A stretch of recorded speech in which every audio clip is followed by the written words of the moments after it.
Hola, bona tarda. Gràcies per estar a la roda de premsa del grup parlamentari d'Iniciativa per Catalunya Verds i Esquerra Unida i Alternativa. Volíem anunciar-vos un parell de qüestions, tres qüestions de fet, d'actualitat del Parlament. La primera és que en el proper ple el nostre grup parlamentari portarà debat en forma d'interpel·lació i buscant el posicionament del Parlament de Catalunya en contra de l'avantprojecte de llei d'avortament que el govern espanyol, que el ministre Gallardón vol impulsar. Volem una declaració política del Parlament en contra d'aquest avantprojecte, en contra de la possibilitat de que s'anul·li la regulació actual sobre el dret a les interrupcions de l'embaràs,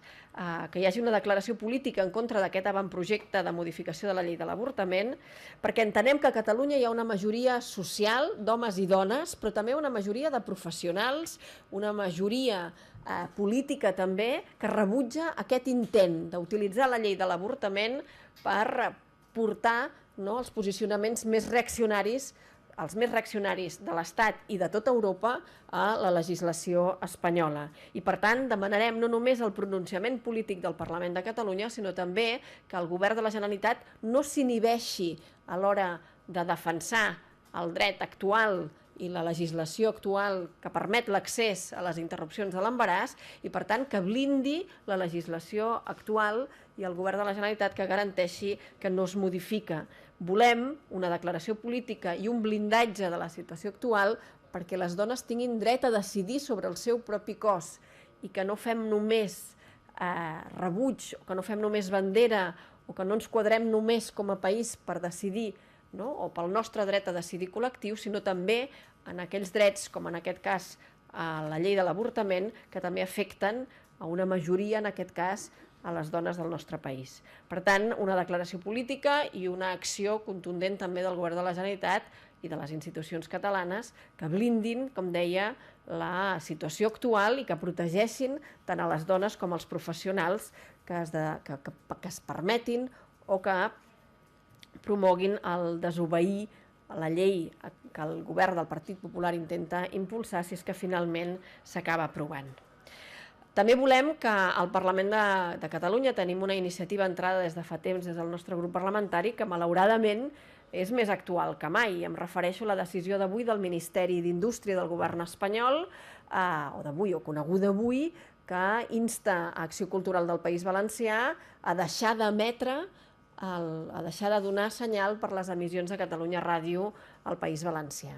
Ens sembla el grau ja excels de persecució de la llengua catalana al País Valencià. Primer, no permetre les emissions de TV3. Després, la persecució i el tancament de Canal 9, tot i saber que Canal 9 mai havia sigut dissenyat, com a mínim per part del Partit Popular al País Valencià, com un instrument de normalització lingüística. I ara 3, permetre o no permetre que s'escolti la ràdio en català al País Valencià. És a dir, què més pensen dissenyar per perseguir la llengua al País Valencià? Amb tota la contundència creiem que no només el Parlament, també el govern català hauria d'expressar-s'hi i sobretot mirar de fer-hi incidència i d'evitar aquesta situació. Com deia, des del nostre grup parlamentari tenim una iniciativa que ja està en disposició de ser discutida i votada en comissió, la Comissió de Cultura, que fa referència a les emissions de TV3 i que creiem que entre tots els grups podrem actualitzar perquè faci referència també a les emissions de ràdio i per tant puguem tenir també aquest posicionament del Parlament en contra del que pot acabar sent també la clausura de les emissions dels repetidors d'Acció Cultural i per tant que ara tampoc Catalunya Ràdio es pugui escoltar al País Valencià. I finalment, el tercer dels temes amb els que volíem fer referència i en el qual creiem que és important que se centri el debat polític a l'actualitat en aquests moments a Catalunya és el debat pressupostari.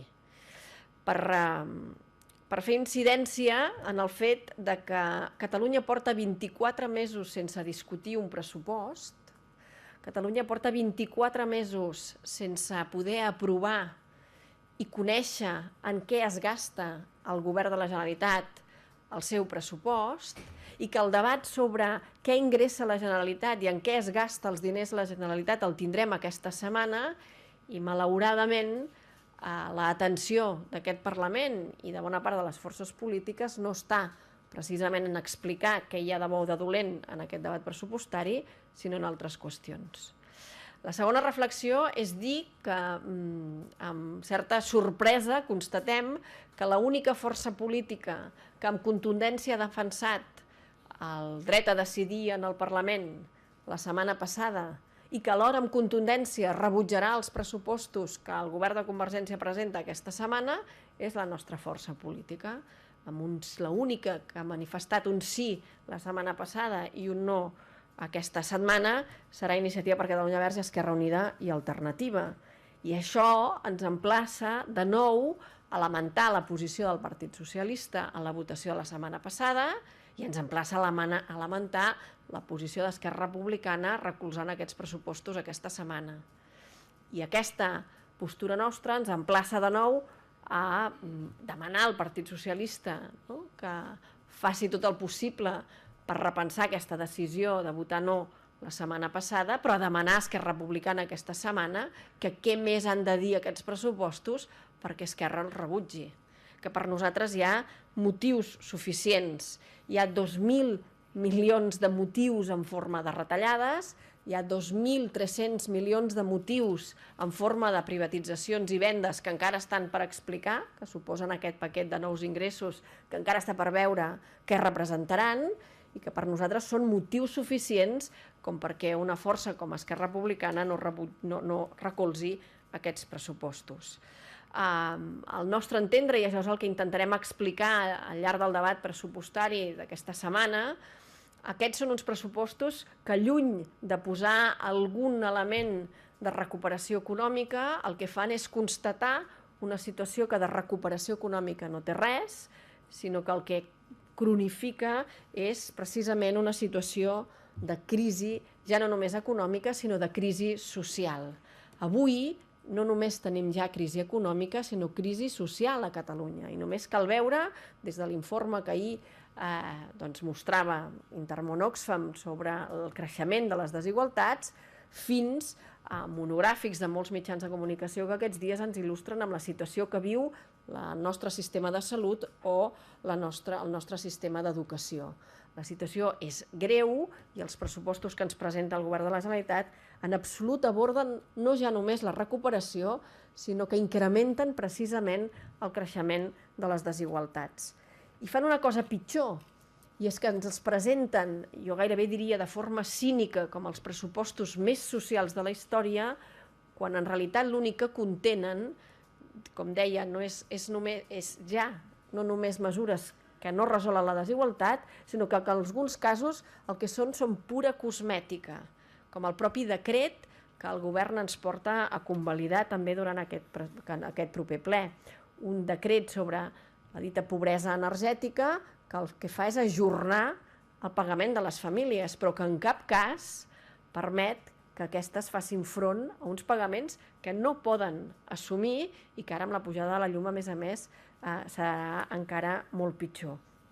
Mesures cosmètiques com aquesta que contrasten amb el que nosaltres modestament tornarem a presentar com a alternatives, i és que sí hi ha alternativa als pressupostos actuals. La Generalitat no té tot el marge, és cert. El marge que deixen les polítiques imposades des de Brussel·les, les polítiques imposades des del govern central, no és tot, però la Generalitat ni ha esgotat totes les alternatives ni tot el marge fiscal que té, i és evident que la minireforma de l'impost de successions hagués pogut anar molt més enllà i es queda en una reforma molt curta en el temps i molt curta també en el seu abast, i que, insistim, creiem hi ha marge des de plantejar què passa amb el deute, a qui s'està pagant i a qui es deixa de pagar, i per tant auditant i gestionant de manera diferent els pagaments del deute de la Generalitat. Hi ha marge a l'aprofundir en la lluita contra el frau fiscal, que a Catalunya es xiula quan se'n parla, o hi ha marge a l'hora d'eliminar el que encara són avui beneficis fiscals, per exemple l'impost de patrimoni, i que representarien també, al nostre entendre, un càlcul de tots aquests elements, fins a 2.000 milions de nous ingressos clars i comptabilitzats, i no com aquests 2.300 que la Generalitat i Esquerra ens volen fer passar, no sabem encara per on ni per què, en clau de privatitzacions i vendes. Per tant, molt centrats, com deia, la necessitat que després de 24 mesos el país tingui un debat normal i el país sigui un país normal que parli de què s'ingressa i com es gasta, que és també un deure d'aquest Parlament i un dret dels ciutadans i ciutadanes a tenir i a conèixer.